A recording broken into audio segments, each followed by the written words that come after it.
Good morning. Happy Monday. That's right. Best day of the week. And you two both have different backgrounds. We do. Well, first, welcome back, Jamie. We have missed you this month. You've been globe-trotting, running around the country. So great to have you back. Excited to be back. Last week of my sabbatical, month July off, joining you guys here from my cabin up in North Georgia, getting some work done. I do have the kids with me. School doesn't start till next week, so if anyone jumps in, criminal that these kids are starting school the first week of August. I just cannot wrap my mind around that. They got out in May, so that's true. Right. I do want to give a quick. Oh, sorry. Go ahead, Jamie. You're a month early on it's August that you're supposed to take off. That's what I heard. That's Europe. Yeah, you just front run Europeans. Yeah, U.S. takes July off. So just make sure no work gets done during the summer. Correct. Beautiful. Everybody's just out of office emails back and forth. But I want to give a quick shout out. If you've been listening to the podcast for a while, sometimes when I'm at my house in the Adirondacks, my grandma joins us. So shout out to my grandma B, who's sitting off to my right over here. She's a big fan of the podcast. So she's excited she's our live audience today. Grandma B. Yeah. And I also want to give a shout out to Michael for throwing a really incredible retreat last week. We were down in Sarasota with 30 industry leaders, just having really incredible conversations, a great time, perhaps overserved on occasion. Speak for yourself. Yeah. That is speaking for myself.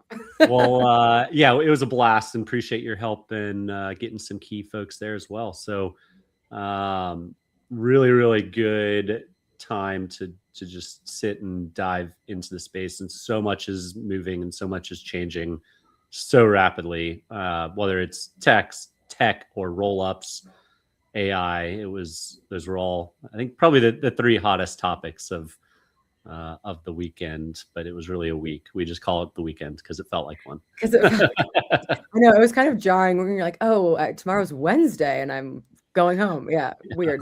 I am so tired. I'm so tired. Yeah, but it's great to get people from different corners of the industry. Certainly people I haven't met before, which is also great. And then it's also funny when you're like, have I met you or have I just seen you on LinkedIn? So it's great to put real faces and actual conversations behind names that you see all the time. Yeah, and awesome for many of them commenting favorably on the show too. So hello, everybody. Thank you for tuning in. Yeah. Awesome. Well, before we jump in, we have a couple of really exciting stories today, but we want to give a shout out to our sponsors at StayFi. StayFi helps short-term rental operators build direct guest relationships through branded Wi-Fi portals, email marketing, and guest data tools that turn one-time bookers into repeat guests. Start growing your direct booking revenue today at stayfi.com/goodmorninghospitality or find that link in the show notes. So we have big fun news today. It was breaking news. Yeah, embargo lifted moments ago. And Michael, you're the one who brought the story. So take it away. Yeah, so the Sonder brand lives on, and it didn't take long. A lot of times after these bankruptcies, things get tied up for a while. Sonder's epic meltdown was, I think, in November last year. And a company called Travel AI has just purchased the domain and branding behind Sonder. And if you don't know Travel AI, they bought Kasai a year or two ago when Kasai went belly up. They like to buy very seasoned branded URLs and then turn them into grab B2B supply and turn it into an OTA. And I had no clue the scale of how many sites they actually ran. But Sean O'Neill reported this morning that they have 530 consumer sites and they clear $750 million of gross bookings a year. So there are giants in the industry that aren't front and center, that aren't putting their brand first, and just power almost $1 billion of travel a year. So congrats to you guys. The Sonder brand was excellent, and we know they dumped millions and millions and probably tens or hundreds of millions of dollars into the branding and URL trying to get it to work and get direct bookings. And now you get to draft off of that. So if you have any more details on it and want to share with us, site traffic or purchase price for it, very curious, those two numbers. Yeah, this reminded me of kind of when there was the first round of collapse of the big VC funded companies. And when at Romy, we bought a bunch of Domio's IP, and Domio, for whatever their faults, had really spectacular branding. And I remember we bought, some of their IP, but one of those things was an app that they definitely spent at least $1 million on. Like, there's a group of people at Domio that worked really, really hard on it, and we bought it and then did nothing with it because it wasn't useful to us at that time. And it just made me think, like, people at these companies are working so hard on something, and then it just kind of disappears into the ether. And then someone might pick it up and they might do something with it. They might not. It's really, you spend a lot of your time and your energy building things at companies, and then sometimes it just goes away, or sometimes it now directs traffic to this huge organization. So, I mean, at least a little bit of their legacy continues to live on. Yeah. And you go to the site and with all of Travel AI, they sort of lean into a niche of that site. So whether it's stays for pets, stays on lakes, and whatever it is. And with Sonder, they're leaning in heavily into urban stays in the major cities. So what Sonder was known for. So whether it's major US cities, European cities, and then you go on and it's inventory from Booking, Expedia, Vrbo. So definitely taking that playbook, leveraging the traffic. I think it's nice to see that Sonder's going to be a net and revenue positive site, first time in a while, probably.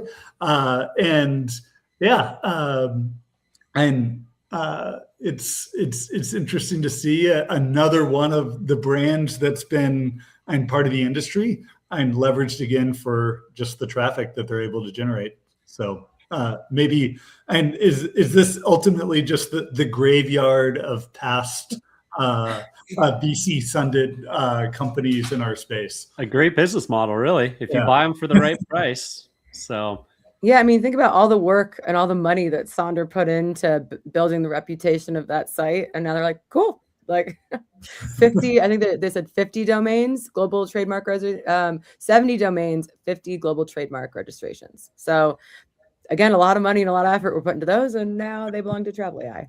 And Sonder's sales and marketing budget for 2024, as reported, and we know their reports were not always right, but $84 million spent on sales and marketing just in 2024. So grow that over the past decade when they were in business, and they spent a lot of money on this site. So good purchase. Love to see it continuing on. And Travel AI is the giant that not many people pay too much attention to, but I guarantee you the Expedias and the Booking.coms love them. Definitely. Well, speaking of other OTAs, our next story is about Airbnb. We teased this previously about them getting into rental cars, but they are partnering with CarTrawler for car rentals in 5 countries. So that's the United States, France, Italy, Spain, and Australia. So if you're a customer in any of those markets, you can now book airport pickups and other services, including cars. So that's fun. I thought this was exciting to see who was powering it. Since at the product release, it was sort of, we have rental cars, but they didn't talk at all about who was powering behind it. So awesome job, Dennis, sort of getting the scoop on who was actually providing it. And CarTrawler is like the probably number one B2B provider of car rentals. So not a surprise. But I think the real scoop here is that they're under contract to be acquired by Expedia. So now it's going to be essentially Expedia powering car rentals at Airbnb.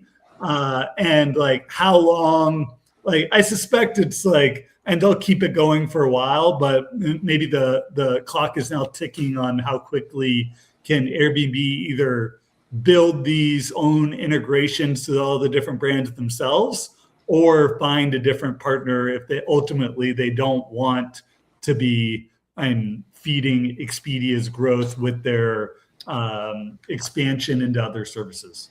It's all part of Expedia's B2B domination, just even power other OTAs. And we saw this with Hopper. Expedia powered so much of Hopper. And then one day they just decided, enough. And it nearly bankrupted Hopper. And then they got sold off for parts to Citi. I think it was Citi or Chase, one or the other. But yeah, power move by Expedia. Interesting move by Airbnb. I mean, just another step to becoming an OTA.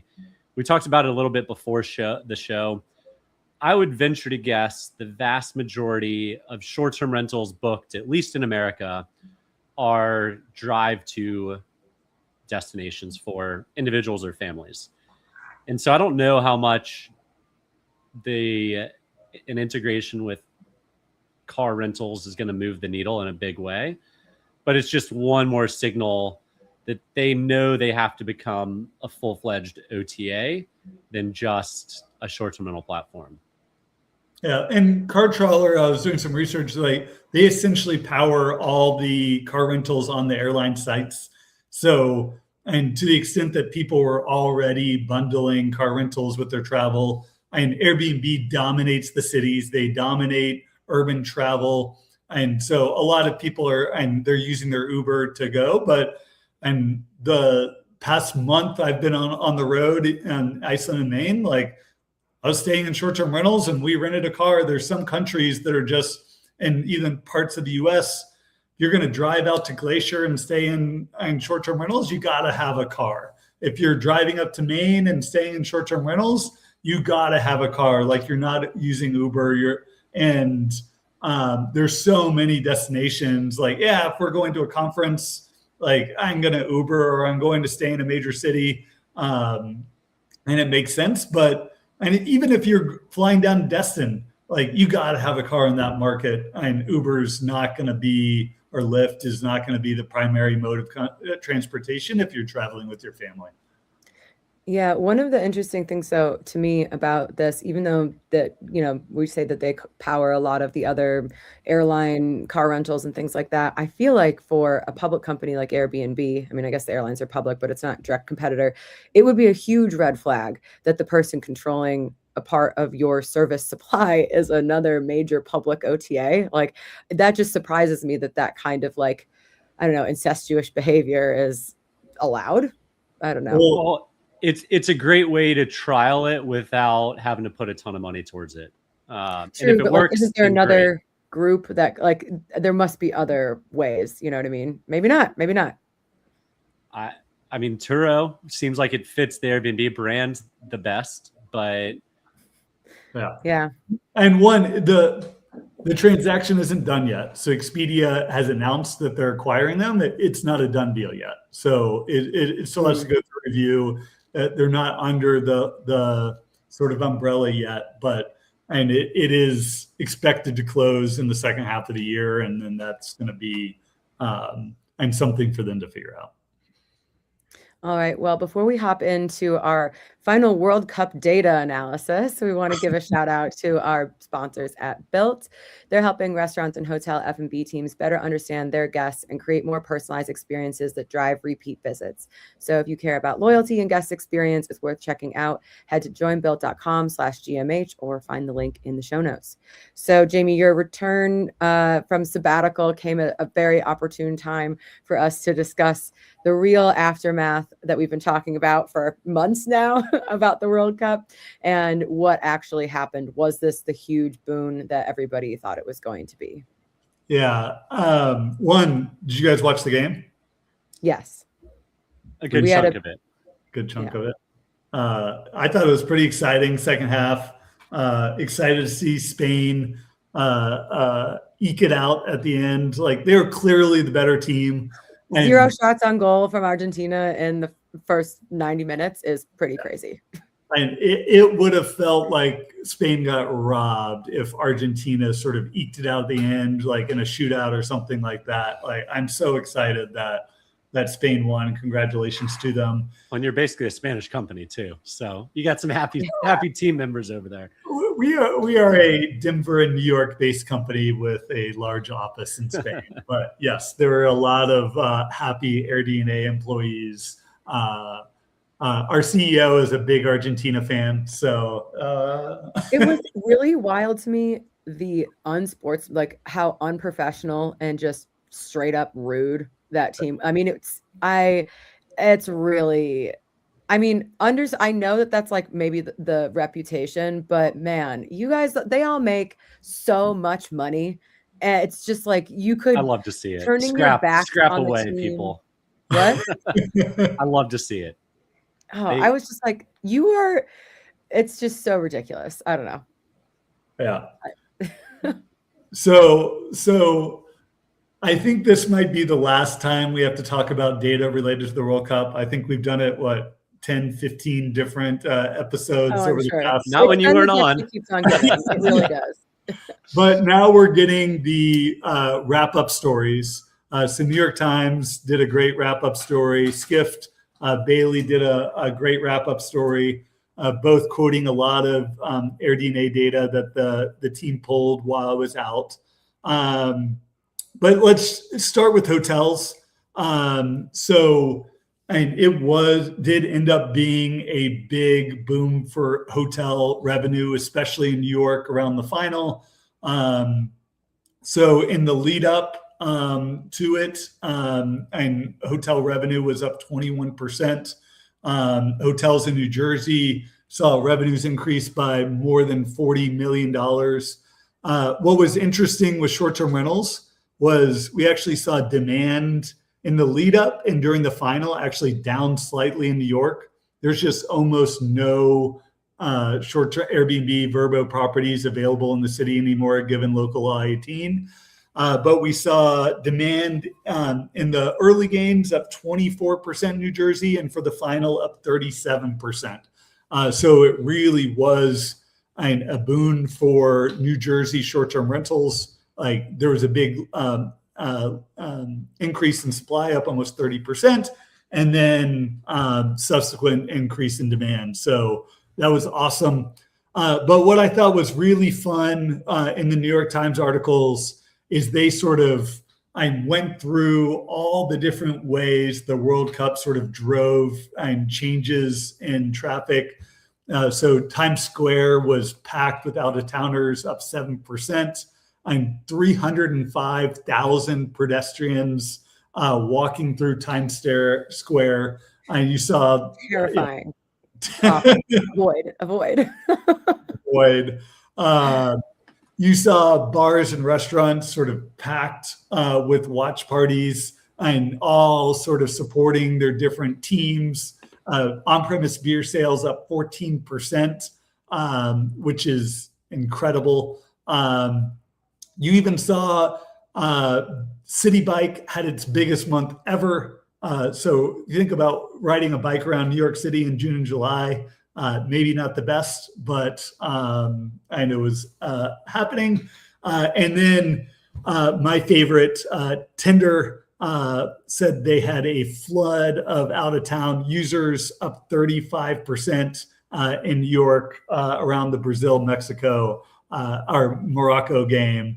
So definitely expanding the dating pool around the games. Temporarily. Brandy, can you confirm or deny? I plead the fifth. Her grandmother is sitting. Sorry, forgot B. No, okay. Yeah. I can only speak to Boston data, so Okay. Yeah. Well, Jan Freitag in the Skift write-up had a good quote that I think kind of hammers it all home for us. The idea that we were going to have 104 Super Bowl ads all packed into one continuous demand story for 4 or 5 weeks, it's wildly optimistic. And I think if you look at the data from the US versus past ones in Qatar or Russia, the amount of locals going to the games or even just the sizes of the cities that the games are being played in are exponentially larger. So to expect a wild boom and compare it to past ones is not a fair assessment, just like the Olympics probably won't be for LA. When is that? This summer? Next summer? 2028. 2 summers from now? Mm-hmm. So these are great events for the local economies. I'm curious what the F&B, I mean, you mentioned beer sales was through the roof. Thank you, Scotland. Appreciate that. But I'm curious the impact it had on local businesses, people going to restaurants to watch games instead of the actual game. I'd suspect it was still a really, really strong economic turnout. Yeah, for sure. And then you also think about there's a couple things. First, FIFA is definitely I think the source of pumping a lot of the expectations, because it's part of the deal when they're going in to say, hey, you need to spend all this money on infrastructure and whatever, like you're going to make it back in this way, blah, blah, blah, blah, blah. So it did seem there was just like this naive optimism in the beginning of like, there was going to be basically the equivalent of a Super Bowl or a Taylor Swift concert, like every single day. And yeah, there's a little bit of a reality check there, but then there was, the comment that there was this huge listing growth and in some of these cities. And it's like, yeah, if Kansas City is not accustomed to hosting events like this, so obviously people are going to throw their stuff on Airbnb or Vrbo or whatever, mostly Airbnb realistically. And then in cities that have that, like New York or LA, that have the hotel capacity, you're probably not going to see as much either local, regulations, or because it already exists there, right? So I think some of the numbers always have to be taken with a grain of salt. Yeah, and Paul Manzi brings up a good point of just like the counterfactual, like how much better could it have been if like one, Brand USA had funding the past 2 years, if the reputation that the U.S. had towards being welcoming, like we only needed Freddy. We only needed Freddy. And Freddy, I do think will pay dividends for some time of like everyone wanting to come and experience Waffle House and Buc-ee's, and I think he did a great job. Yeah, Costco promoting the South, going to football games, even going to MLS and see the long-term impact of international travelers coming to the States. And you can't get around the fact, the negative publicity of like, hey, and you're going to get your phone checked on like what your social media posts are, even if that didn't come to fruition. Like it definitely ran through the news cycles across the European countries and just caused maybe a lot of people to think twice on whether they wanted to come or not. Yeah. Well, I'm sorry. Go ahead, Michael. I was going to move on to Freddy and the man Good we all segue. needed. Yeah. So if you don't know who Freddy is, you're living under a rock. But also, no one actually knows who Freddy is, except this German guy that came over with a couple of his buddies and was authentically documenting and like truthfully in awe of various parts of America. And he started in Tennessee or North Carolina and then worked his way through Georgia, stopped in my town of Auburn and went to the Messi game, Argentina versus Iceland, the last warm-up, made his way to New Orleans. By then he was like gaining steam and he went from 4,000 followers to 400,000 followers. Can you imagine how like dramatic that is for him? Like all of a sudden, like one day you're like, wow, like so many people are like listening to me basically. And the New Orleans Saints invite him into their practice facility and show him around. And then JJ Watt puts him up in a 5-star hotel in Houston. And all this time he was saying no to brand deals, no to private flights. Like one of the casinos tried to send him a jet to go visit him. And he's like, no, thanks. I'm going to drive from Texas to Oklahoma. That's all I want to do.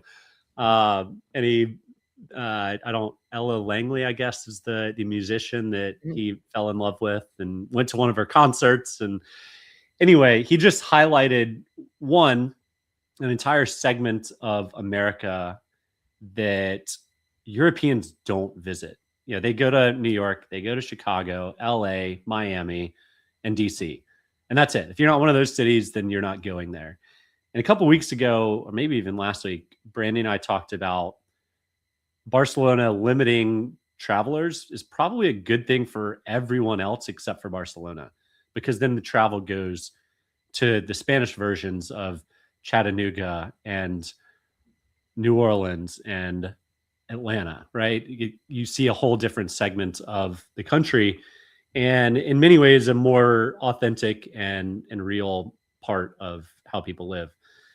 And the sentiment also of Americans' view on Germany increased by 13 points because of Freddy. So his impact is not just felt in America, but felt in Germany. And these are the real stories that I wish news would just cover, because to Jamie's point, they're out there telling you you're going to go to jail if you try and come into the country. It's just not true.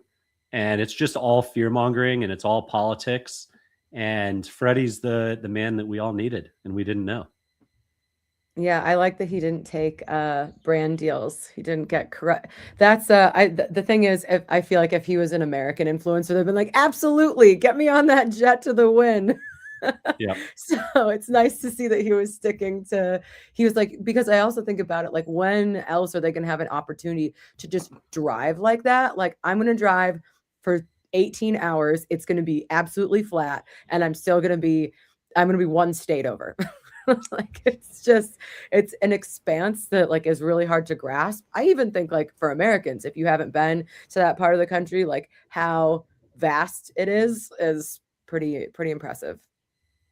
And just like, I saw one of his latest threads on just, I'm traveling on a budget of like walking through like how much it actually spent on, like, and it wasn't a whole lot. Like you're driving, he was staying in budget hotels primarily, like, and it wasn't a major expense to go and spend a month plus traveling around the US, and made it look very accessible. You don't have to be going to the Wynn and partying at Excess or whatever the clubs are, and you can go to Buc-ee's, you can go to an MLS game, you can go to some of these things that it's what the average American is doing every day, and it doesn't cost an arm and a leg to really see the country. Yeah. And I really, what pulled out with him was how authentic it was, and it was like, very Germanic as well, just matter of fact of this is crazy. The European mind cannot comprehend this. Yeah, I thought was that the air conditioning quote? Because that really killed me when they were he's like, it's so hot outside, and then he goes, I'm freezing. It's just like, yeah, this entire stadium is air conditioned. Don't think about the environmental impact. Well, yes. So I think this will hopefully cause not just Brand USA, but other nations to look at their ad budget and tour budget and not send it all to New York City that likes travelers, but they don't like short-term rentals, or to Barcelona that doesn't want you there. So just, I don't know if you can actually replicate it, except for the fact of quietly promoting the actual people doing the actual traveling, telling the real stories. Yeah, exactly. Well, that is a wrap on today's episode. What do you guys have coming up this week? Michael, James. Same old? Well, today's my birthday, so surprise. The kids are super excited. They're at the most fun age where they think the world of dad and wake up and are just so excited that it's your birthday. So did you get breakfast in bed? No, I got up to have coffee before the kids got up. That's more important. Well, happy birthday. Okay. Maybe they're not at the age yet where you can get a actually well-cooked meal in bed. Yeah, without spilling coffee walking down the stairs and all of that. Eggshell in the eggs. But yeah, we might pop down to Dauphin Island sometime this week if we can catch a window. But other than that, one of the last weeks of summer. School starts for us next week as well, the end of next week. Are you excited about that? Yes. I now understand why parents loved school going back and just hating it. Jamie? Yeah, so this is my last week off. I'm back to work next week. So as I said, I've got the kids up at the cabin today. We're just dropping some stuff off, installing a puzzle table, and we're lacking a good spot to do puzzles, which was sorely needed up here.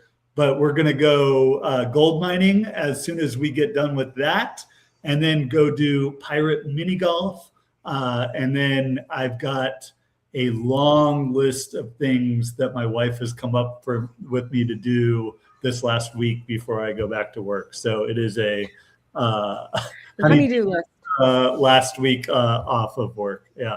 Beautiful. Are you going to Dahlonega, or are you just going to get a pan and... we're going to go to a gold mining spot in Helen, so near Dahlonega, nice. But not all the way in. Yeah, that'll be fun. It will be. Randy? Maybe you'll find enough gold and you can retire. Billions of gold was pulled out of North Georgia. So yeah. We have tried to pan the creek that is on the property. We have found nothing so far, but we're still hopeful. Keep trying. Yeah. Amazing. B? Well, yeah, I'm off to New Jersey for a meeting today, and then I'll be back up here because I have a pretty huge family reunion this weekend. Around 300 of my extended family, and I am helping cook food for all those people. So it's my cousin Chef Ted Andres and I. over here. Yeah, he's it's really gonna be kind of crazy. I was looking at like the RSVP ticker and I was like, oh my god, so many people. We have a band and some DJs, and it'll be fun, and it's gonna be what it is. It's gonna happen. So wish me luck. Do you know half of them? Yeah, I do. I would say there's definitely a younger generation right now that's like in their teens and maybe early 20s where I'm like, ooh, I gotta like really double down on that. And then usually like sometimes people have like weeks during the year that they come up that I'm not here, but because it's a 175th anniversary, so it's like a big deal. So a lot of people are making the point to come this weekend. So there's just some people I might not have seen in a decade. So a lot of how are you and who are you going on. So yeah, it'll be fun. We're trying to get a family picture if I can corral all these people into one location. So awesome. Yeah. Well, thanks to everyone, especially Paul as always, and B, our live in studio member, for tuning in. And thank you all for listening. We will see you next week.